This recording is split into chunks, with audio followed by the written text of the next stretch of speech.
শুভ সকাল। নবম শ্রেণীর ব্যবসা শিক্ষা শাখার সকল ছাত্রদের স্বাগত জানাই। আশা করি আপনারা সবাই ভালো আছেন। আমি আপনাদের সাথে আজকে ফিন্যান্স ও ব্যাংকিং ও বীমার বিষয় নিয়ে আলোচনা করব। আপনারা এর আগে আমার কোনো ক্লাস করেননি, আজকে আমার প্রথম ক্লাস আপনাদের সাথে। তো আমি ইতিমধ্যেই আপনারা ফিন্যান্সের বইয়ের মোটামুটি সিলেবাস অনুযায়ী সব চ্যাপ্টার কমপ্লিট করেছেন এবং আপনাদের রিভিশন ক্লাস চলছে আমি যতটুকু জানি। তো সেই রিভিশনের ধারাবাহিকতায় আপনারা গত ক্লাসে আপনারা পঞ্চম অধ্যায় মূলধন আয় ব্যয় প্রাক্কলন আলোচনা করেছিলেন আপনাদের আগের শিক্ষক। তো আমি সেইখান থেকেই ওই চ্যাপ্টারটা থেকেই আরেকটু আলোচনা শুরু করব। তো তার আগে আমি মোটামুটি এই চ্যাপ্টারটা শুরু থেকেই আলোচনা করব। তারপর আমি কিছু সৃজনশীল অঙ্ক নিয়েও বিভিন্ন লেকচারগুলোতে আলোচনা করব। তো শুরুতে আমি আমার পরিচয় দিয়ে শুরু করি।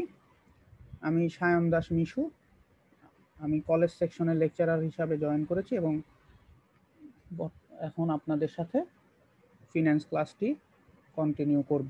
আশা করি আমার সাথে আপনাদের সেশনগুলো ভালো লাগবে এবং আপনাদের যে কোনো ধরনের ফিন্যান্সের সমস্যা নিয়ে আপনারা আমার সাথে আলোচনা করতে পারেন। আপনারা ফেসবুকের কমেন্ট সেকশনে আমাকে কমেন্ট করলে আমি সেগুলোর যথাসাধ্য রিপ্লাই দেওয়ার চেষ্টা করব।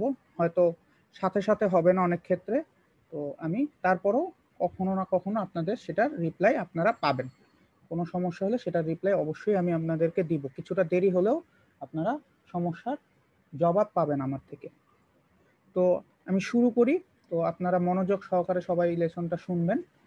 তো আমরা একটু আগে আমি বলেছি যে আপনারা মূলধন বাজেটিং আপনাদের আগের শিক্ষক আলোচনা করছিলেন, সেখান থেকেই আমি আলোচনা করব। তবে আমি একটু মূলধন বাজেটিং এর নিয়ে বেসিক কিছু কথা বলে আবার আলোচনাটা শুরু করতে চাই। তাহলে আমার জন্য সুবিধা হবে, আপনাদের জন্য সুবিধা হবে বুঝতে।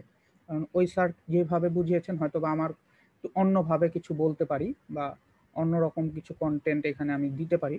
তো বেসিক্যালি আপনাদের জন্য কিন্তু মেইন বইটা খুব ইম্পর্টেন্ট, আপনাদের বোর্ডের বইটা খুব ইম্পর্টেন্ট। আপনারা বোর্ডের বইটা খুব ভালোভাবে পড়লে কিন্তু আপনাদের অর্ধেক কাজ শেষ হয়ে যায়। আপনাদের নৈবিত্তিকের সব কয়টা নৈবিত্তিক বোর্ড বই থেকে আসবে। বোর্ড বই যত ভালো পড়বেন তত।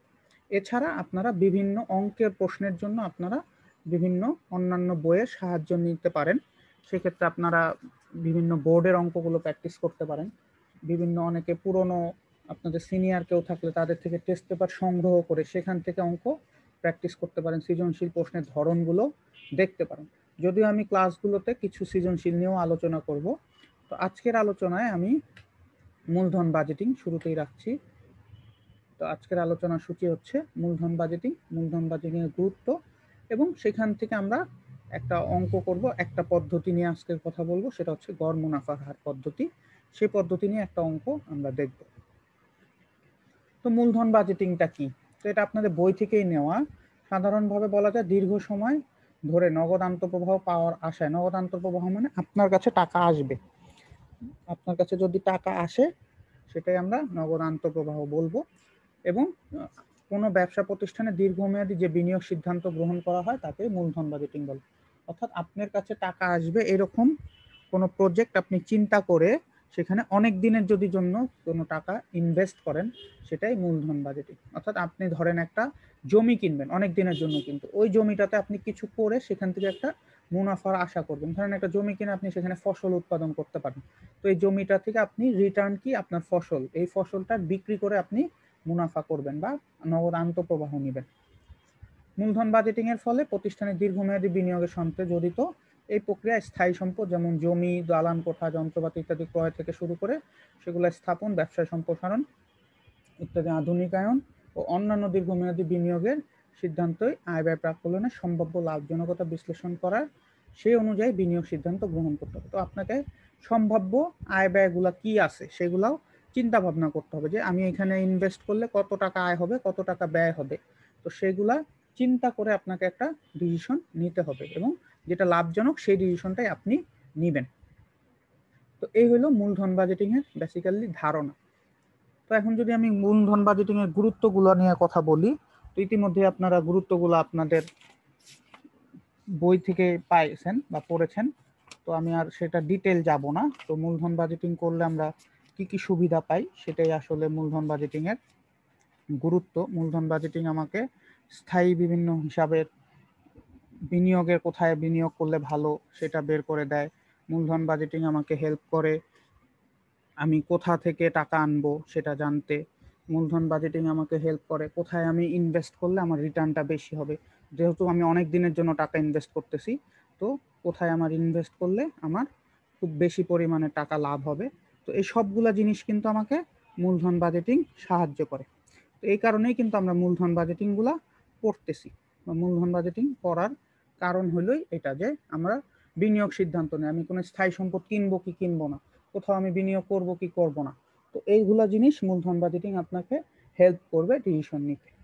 তো আমি আর ডিটেইলে যাচ্ছি না, কারণ যেহেতু এগুলো নিয়ে আলোচনা হয়ে গেছে আগে, তো জাস্ট একটু আমি ওভারভিউ দিয়ে এগিয়ে যাচ্ছি। তো মূলধন বাজেটিং এর করার ক্ষেত্রে আমরা 4টা পদ্ধতি ব্যবহার করি।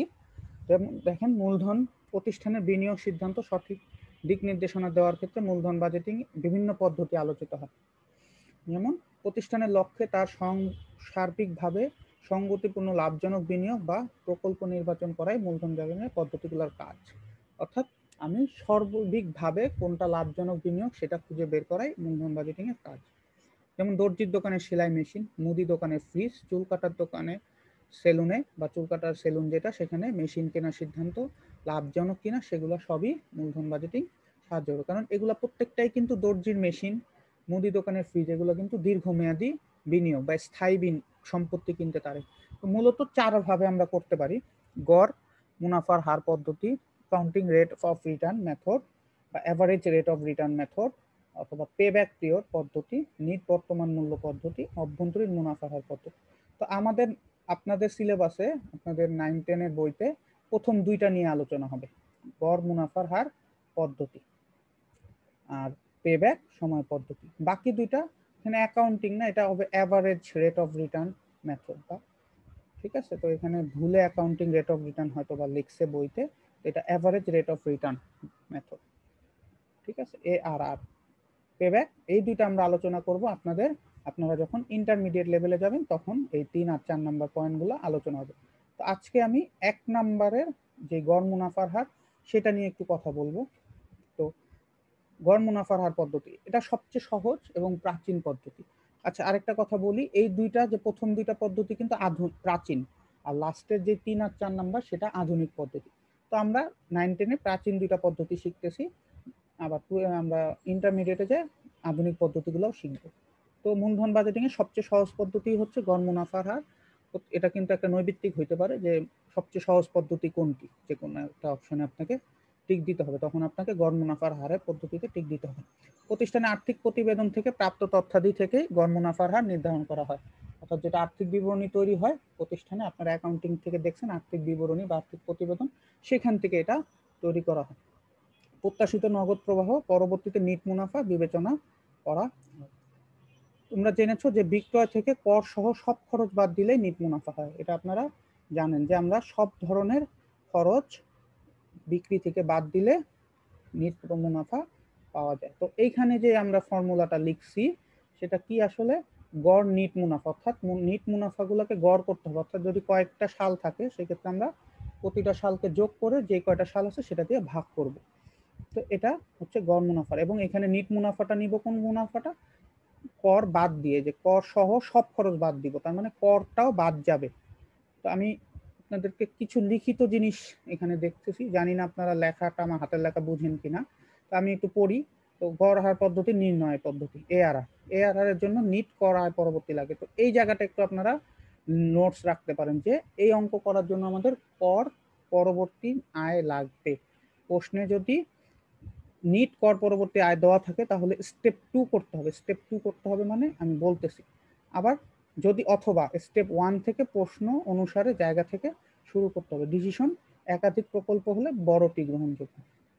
তাহলে আসি স্টেপ 2টা বলতে। এখানে দেখেন আমি স্টেপ 1 লিখছি, এই যে এই পুরো পার্টটা স্টেপ 1, দেন এই পুরো পার্টটা স্টেপ 2।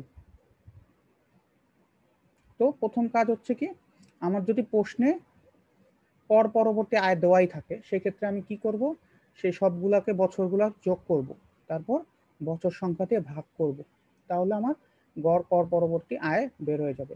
এবং বিনিয়োগকে আমি ভাগ করব হচ্ছে মোট বিনিয়োগ যোগ ভগ্নাবশেষ। ভগ্নাবশেষ মূল্য মানে হচ্ছে আপনার আয়ুষ্কালের পরে যদি কোনো মূল্য থাকে সেটাই ভগ্নাবশেষ মূল্য, সেটাকে আমি অলওয়েজ 2 দিয়ে ভাগ, ভগ্নাবশেষ না থাকলেও 2 দিয়ে ভাগ, আর উপরেরটা যদি 4টা ইউনিট লাভ থাকে 4টা যোগ করে 4 দিয়ে ভাগ। এটা করার পরে আমরা মেইন সূত্রে মানগুলো বসাই দেব, উপরে যাবে হচ্ছে এইটা, নিচে আসবে হচ্ছে বিনিয়োগটা, এই যে বিনিয়োগটা এইভাবে বের হবে। তার মানে এই দুইটা করার পরেই কিন্তু আপনি এটা করতে পারবেন, ঠিক আছে, এবং এটা অ্যান্সারটা পার্সেন্টেজ আসবে। আর যদি নিট মুনাফা না দেওয়া থাকে প্রশ্নে, তখন আমার এই ফর্মুলাটা ইউজ করতে হবে। বিক্রয় স্থায়ী ব্যয় যদি থাকে তখন লিখব, পরিবর্তনশীল ব্যয় সেটাও যদি থাকে, নগদ আন্তঃপ্রবাহ, তারপর এখান থেকে অবচয় মাইনাস হবে, অবচয় মাইনাসটা করতেই হবে। যেমন বিনিয়োগ অবচয় মাইনাসের সূত্র কি, বিনিয়োগ মাইনাস ভগ্নাবশেষ ডিভাইডেড বাই বছর সংখ্যা। তারপরে আমরা পাবো কর পূর্ব মুনাফা, এখান থেকে আমরা করটা মাইনাস করবো। এখন একটা প্রশ্ন লিখছি যে প্রশ্ন অনুসারে, অনেক সময় আপনার পরীক্ষার প্রশ্নে বিক্রয় থেকে দেওয়া থাকবে, তখন স্থায়ী ব্যয় পরিবর্তনশীল ব্যয় এগুলো মাইনাস করতে হবে, যদি না থাকে করব না। কিন্তু অনেক সময় দেখা যাবে যে এইটা দেওয়া আছে, কর পূর্ব মুনাফা দেওয়া আছে, সেক্ষেত্রে শুধু করটা মাইনাস করবো। অনেক ক্ষেত্রে দেখা যাবে নগদ আন্তঃপ্রবাহ দেওয়া থাকবে, সেই ক্ষেত্রে আমরা মাইনাস করব অবচয় এবং কর। তো পরিবর্তন নগদ বিক্রয় ছাড়া অন্য কোনো কিছু যদি দেওয়া থাকে, বিক্রয় ব্যতীত অন্য কোনো টাকা দেওয়া থাকলে আমরা অবচয় আর কর এই দুটো ফিগারকে মাইনাস করবো, সহজে মনে রাখার নিয়ম। বিক্রয় বাদে প্রশ্নে যদি বিক্রয় ছাড়া অন্য কোনো টাকা দেওয়া থাকে যে প্রতি বছরে এরকম, সেক্ষেত্রে আমরা শুধু ওই টাকাগুলোই মাইনাস করে দেব, আর কিছু করতে হবে না। তো এইভাবে করলে আমরা, এবং আরেকটা জিনিস, যেই বছরগুলোতে মাইনাস ফিগার আসবে, ধরেন এটা মাইনাস আসবে, সেই বছরগুলোতে আমরা কোনো কর নিব না। এখন আমরা একটা অঙ্ক দেখি, যেমন এখানে একটা র্যাঙ্কস এর একটি প্রকল্প দেওয়া আছে দুইটা কোম্পানির, একটা হচ্ছে শালিক, একটা হচ্ছে দোয়েল। তো আমরা প্রথমটা দোয়েল, নিচেরটা শালিক। দেখেন এখানে কি দেওয়া আছে, প্রাক্কলিত বিক্রয়, তার মানে প্রশ্নটা বিক্রয় থেকে শুরু হয়েছে, আপনাকে বলছে মুনাফার হার নির্ণয় করো। তো এখানে কিছু বলে নাই, তার মানে এটা আমাদের গড় মুনাফার হারেই যাবে। তো আমরা প্রথম কাজ কি, যেহেতু বিক্রয় দেওয়া আছে, তাহলে আমার এটা অনুযায়ী বিক্রয় থেকে শুরু। তো এই যে দেখেন বিক্রয়, তারপরে আমরা স্থায়ী খরচ মাইনাস, তারপর চলতি ব্যয় মাইনাস, তো অবচয়, এখানে কিন্তু অবচয় মনে হয় ফিগার বের করেই দিচ্ছে, আপনাকে আর সূত্রে যেতে হবে না। তো স্থায়ী ব্যয় মাইনাস করবেন, চলতি ব্যয় কি, বিক্রয়ের 25%, তার মানে এটার 25%, এটার 25%, এটার 25%, তারপর স্থায়ী ব্যয় মাইনাস, তারপর অবচয় 55,000 টাকা মাইনাস। দেখেন এই তিনটা মাইনাস করলেন, মুনাফা তিনটাই দেখেন প্লাস আসছে, তাই না? তো তিনটার উপরেই কর ধরবো, যদি মাইনাস আসতো ধরতাম না। তো তিনটার উপরেই কর ধরলাম, করের পার্সেন্টেজ দেওয়া ছিল 30%, তো 30% কর ধরে আমি এটা পুরাটা বের করলাম, তারপর মাইনাস করলাম, তাহলে আমার ছকের কাজটা শেষ, মানে স্টেপ 1। আমি যেটা হাতে লিখছি সেটা অনুযায়ী কিন্তু স্টেপ 1, আপনারা একটু নোটসগুলো নেবেন, তাহলে কিন্তু আপনাদের সুবিধা হবে, তাহলে খুব সহজেই পারবেন আপনারা। অঙ্কগুলো খুবই সহজ, একটু যদি নোটস রাখেন, একটু মনোযোগ দেন, তাহলে কিন্তু ইজিলি পারবেন। তো এখন নিট মুনাফা হয়ে গেল, তাহলে আমার স্টেপ 2 এর কাজে চলে আসবো। স্টেপ 2 এ কি, সবগুলা বছরের মুনাফা যোগ, তারপর বছর সংখ্যা দিয়ে ভাগ। তাহলে সব বছরের মুনাফা যোগ করলাম, বছর ছিল 3টা, 3 দিয়ে ভাগ। তারপর বিনিয়োগ, তো বিনিয়োগ ভগ্নাবশেষ, এখানে কোনো ভগ্নাবশেষ নাই তাই 0, সূত্র অনুযায়ী 2 দিয়ে ভাগ হয়ে গেল। তারপর গড় মুনাফা, গড় মুনাফা এখন আমরা প্রথম যে ফর্মুলাটা আমাদের বইতেই আছে, গড় মুনাফা ডিভাইডেড বাই গড় বিনিয়োগ। তো এইভাবে আমরা গড় মুনাফা গড় বিনিয়োগ করলাম, তাহলে আমাদের অ্যান্সার অবশ্যই 100 দিয়ে গুণ করতে হবে, পার্সেন্টেজ 29। তো আমি আপনাদেরকে আবার বলছি, আপনারা দয়া করে এই যে আমি যে ছবি জিনিসগুলো আপনাদের লিখে দিয়েছি খাতায়, আমার হাতের লেখা নিয়ে, সেগুলা কিন্তু আপনাদের যদি আপনারা মনে রাখতে পারেন, অঙ্ক করা খুব সহজ হয়ে যাবে। জিনিসগুলো বইতে সেভাবে পাবেন না, তো এটা নোটস নিয়ে রাখবেন, তাহলে আপনাদের জন্য সুবিধা হবে অঙ্ক করতে।